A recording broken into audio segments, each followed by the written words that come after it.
प्यारे बच्चों, सभी को नमस्कार।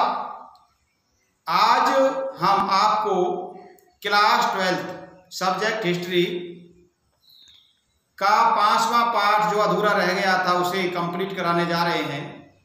पहले इसी पार्ट की वीडियो मैंने बना करके आपके पास भेज दी है, वो आपने सुनी होगी, समझी होगी। मेरे द्वारा बनाए गए वीडियो को आपने देखा होगा, सुना होगा और घर पर रह करके उसे याद किया होगा, होमवर्क किया होगा। 5वां जो पार्ट है क्लास 12 सब्जेक्ट हिस्ट्री का, वो है आपका यात्रियों के नजरिए। तो उस पाठ का ये जो 5वां पार्ट है आपका लेसन 5, उसका नाम क्या है? यात्रियों के नजरिए। प्यारे बच्चों, यात्रियों के बारे में देखिए, हमारे भारत में प्राचीन काल में, मध्य काल में बहुत सारे विदेशी यात्री भारत आए और उन्होंने भारत में रह करके जो कुछ देखा, जो कुछ सुना, उसको उन्होंने अपने वृत्तांतों में वर्णन किया है। जैसे कि मैं बता रहा था आपको कि अफगानिस्तान का एक छोटा सा प्रदेश है गजनी, वहां का एक आक्रमणकारी था जिसका नाम था महमूद गजनवी,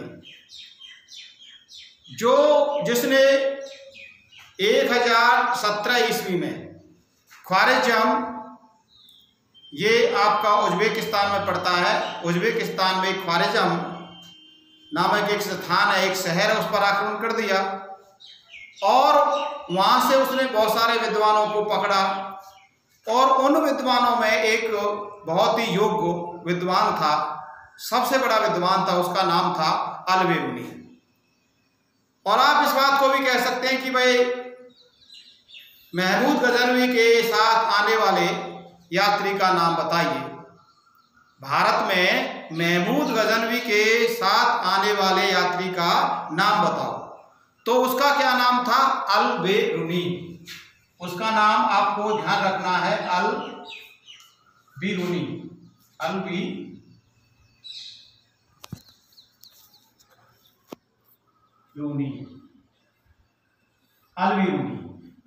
अल-बिरूनी जो था, इसका जन्म 973 ईस्वी में हुआ था।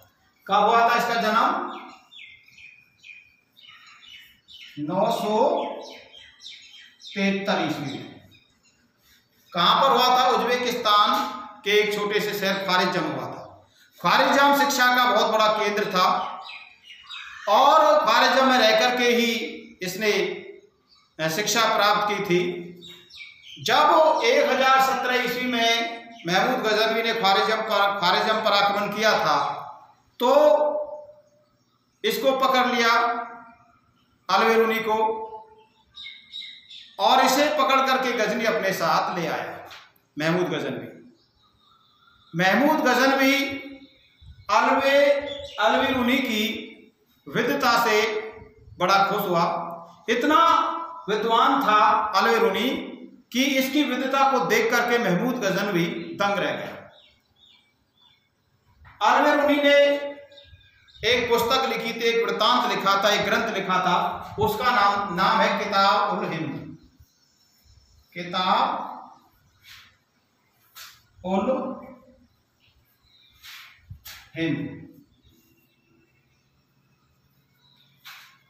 ये उसने अरबी भाषा में लिखी थी। कौन सी भाषा में लिखी थी ये?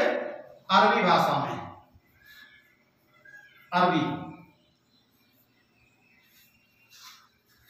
इसमें उसने भारत के त्योहारों के बारे में, धर्म के बारे में, दर्शन के बारे में, भारत की सामाजिक, धार्मिक, सांस्कृतिक दशाओं के बारे में लिखा। भारत की कास्ट जो सिस्टम है, ब्राह्मणवादी व्यवस्था के बारे में इसने लिखा, जाति व्यवस्था के बारे में लिखा कि जो निम्न वर्ग के जो लोग थे, जिनको शूद्र कहा जाता था, जिनको एक्सप्रेस अनटेचेबल जो लोग थे, उनके साथ असमानता का व्यवहार किया जाता था। तो ऐसी जाति व्यवस्था के बारे में इसने अपनी पुस्तक में लिखा है। तो इस तरह से आपने ये ध्यान रखना कि अल-बिरूनी की जो पुस्तक है किताब-उल-हिंद, इस पर अलग से प्रश्न पूछा जा सकता है कि किताबुल हिंद के विषय में आप क्या जानते हैं। अगला एक और यात्री आया था, उसका नाम था इब्न बतूता। इब्न बतूता, और इब्न बतूता वो आया है मोहम्मद बिन तुगलक के शासनकाल में।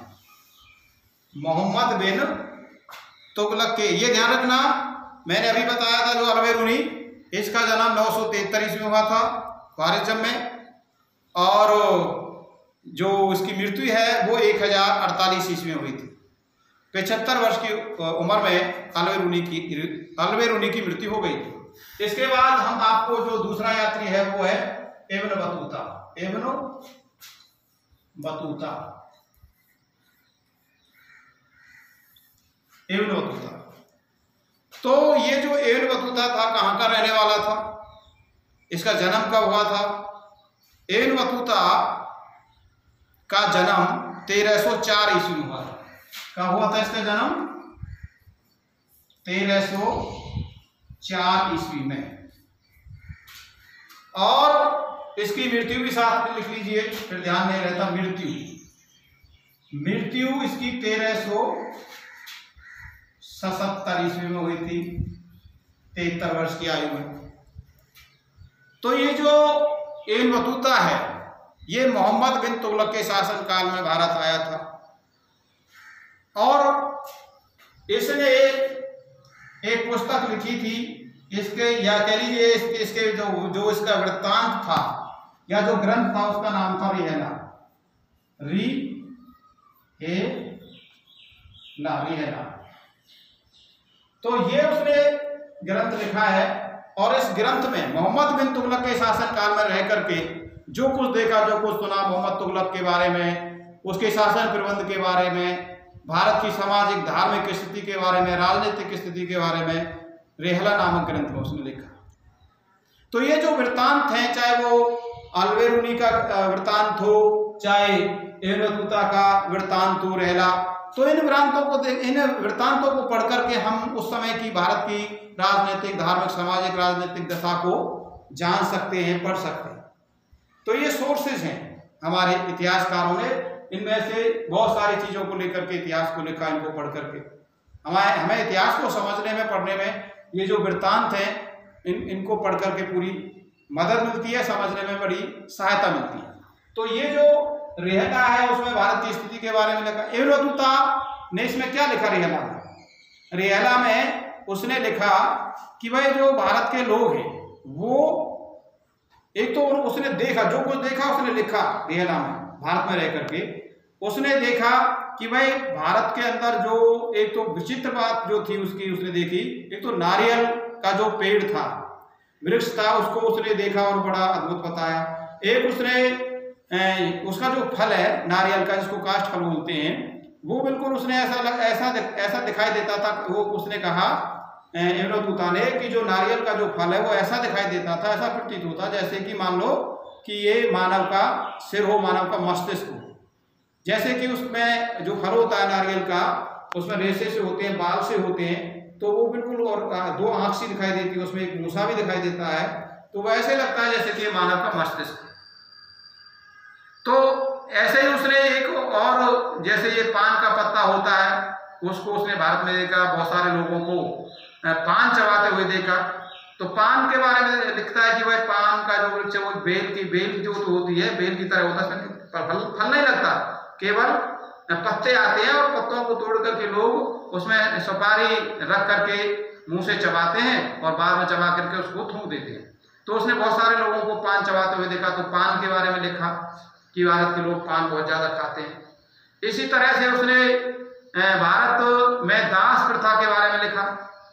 भारत की दास प्रथा बहुत ज़्यादा थी, भारत में दास खरीदते थे लोग और बेचते थे, यानी कि दासों की जो दशा थी वो दयनीय थी। जो अमीर जो व्यक्ति होते थे, हर अमीर व्यक्ति कम से कम 2 या 3 दास को रखता था। स्वयं इब्न बतूता जब दिल्ली पहुंचा 1333 ईस्वी में, 1333 ईस्वी में इब्न बतूता सिंध पहुंचा था, और वहां इसकी मुलाकात मोहम्मद बिन तुगलक से हुई। और तुगलक से पहले, यानी कि ये की जो मुलाकात है, मुलाकात से पहले एबन बतूता ने सुल्तान को दास और ऊंट घोड़े और दास खरीदे उपहार में देने के लिए। किसने खरीदे? एबन बतूता ने घोड़े, ऊंट और दास खरीद करके एबन बतूता ने सुल्तान मोहम्मद बिन तुगलक को भेंट में दिए। तो दास प्रथा बहुत ज्यादा थी, दासों से अमानवीय व्यवहार किया जाता था, बहुत सारा काम मेहनत कराई जाती थी, दासों को मतलब वस्तुओं की तरह खरीदा जाता था, बेचा जाता था। दास स्त्री भी होते थे, स्त्री भी होती थी और पुरुष भी हुआ करते थे। आगे दासों के अलावा ये जो एबन बतूता है भारत की डाक सिस्टम, डाक व्यवस्था के बारे में लिखता है। जैसे कि डाक दो तरह की होती थी डाक व्यवस्था, एक तो अश्व डाक व्यवस्था, घोड़े वाली डाक व्यवस्था होती थी, और एक होती थी पैदल। यानी कि एक व्यक्ति इस डाक व्यवस्था को देख कर के भी बड़ा मतलब खुश हुआ था। एबन बतूता भारत की डाक व्यवस्था को देखकर बड़ा खुश हुआ, बड़ी अद्भुत लगी उसको ये व्यवस्था। वो जो पैदल थी वो कैसी थी कि भाई जैसे एक आदमी है, मतलब चौकी बनी हुई थी, हर एक मील के अंदर 3-3 चौकियां बनी हुई होती थी। तो जैसे कि अब एक व्यक्ति है, यहाँ ये व्यक्ति है, और इस व्यक्ति के हाथ में, एक हाथ में चिट्ठी होती थी और एक व्यक्ति के हाथ में एक छड़ी होती थी, और उस छड़ी में एक घंटी बंधी हुई होती थी। तो वो छड़ी को लेकर के भागता था, चिट्ठी को लेकर के, और भागता वो व्यक्ति कहाँ जाता था? इधर आता था। और यहाँ भी आदमी खड़े रहते थे, आदमी होता था, तो इस आदमी को वो यहाँ ला करके दे देता था, और तो यहाँ जो आदमी था वो आदमी आगे जाता था, आगे इस तरह से इधर पहुंच जाता था वो आदमी। तो इस तरह से सुल्तान तक वो चिट्ठी पहुंचती थी, या कोई खबर पहुंच जाती थी सुल्तान के पास, शासक के पास। वैसे एबन बतूता कहता है कि सिंध से दिल्ली पहुंचने में 50 दिन का समय लगता था, लेकिन इस डाक व्यवस्था जो थी, पैदल वाली जो डाक व्यवस्था थी, इस व्यवस्था के द्वारा सुल्तान के पास या जो चिट्ठी पहुंचती थी, जो खबर पहुंचती थी, वो 5 दिन के अंदर अंदर पहुंच जाती थी। तो भारत की डाक व्यवस्था के बारे में लिखता है एबन बतूता। इसके बाद 1377 ईस्वी में इसकी मृत्यु हो गई भाई एबन बतूता की। और ये ध्यान रखना, एबन बतूता ने रहला नामक ग्रंथ लिखा। एक है प्यारे बच्चों फ्रांसवा बर्नियर।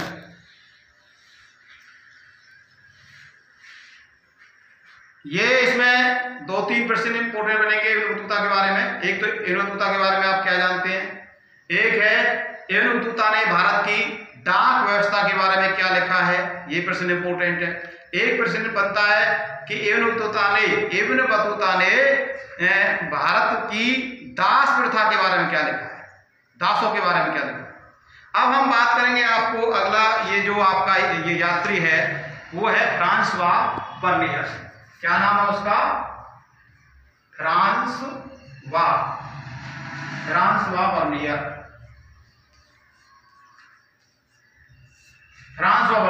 ये शाहजहां जो मुगल शासक था, शाहजहां के शासनकाल में आया था, और 1656 से लेकर के 1668 ईस्वी तक लगभग 12 वर्ष तक ये भारत में रहा। बाद में शाहजहां के बाद दारा शिकोह, जो शाहजहां का सबसे बड़ा पुत्र था दारा शिकोह, उसका ये चिकित्सक भी रहा है बर्नियर। फ्रांसवा बर्नियर ने एक वृत्तांत लिखा है, ग्रंथ लिखा है, उसका नाम है Travels in the Mughal Empire. Travels in the Mughal empire.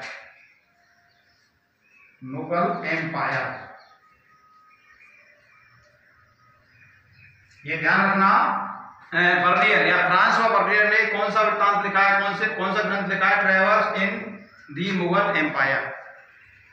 इसमें उसने बहुत सारी बातें लिखी। इसने भी जो मुगल दरबार में उसने रह करके जो कुछ देखा, भारत में घूम करके जो कुछ देखा, तो उसने उसका वर्णन किया है अपनी इस वृत्तांत में। इसने ज्यादातर भारत की जो सती प्रथा थी, सती प्रथा के बारे में बहुत कुछ लिखा। फ्रांस ऑफ बर्नियर को भारत की सती प्रथा बहुत बुरी प्रथा लगी, और ये जो सती प्रथा थी भी बुरी। भाई जो मुगल शासक हों, चाहे वो मुस्लिम शासक हों, चाहे वो अंग्रेज रहे हों, उन्होंने ऐसी बुरी प्रथाओं को खत्म करने में अपनी कोई रुचि नहीं दिखाई, क्योंकि वो समझते थे कि भाई ये भारतीयों की, विशेषकर ब्राह्मणों की ये परंपरा है, ये धार्मिक कृत्य है।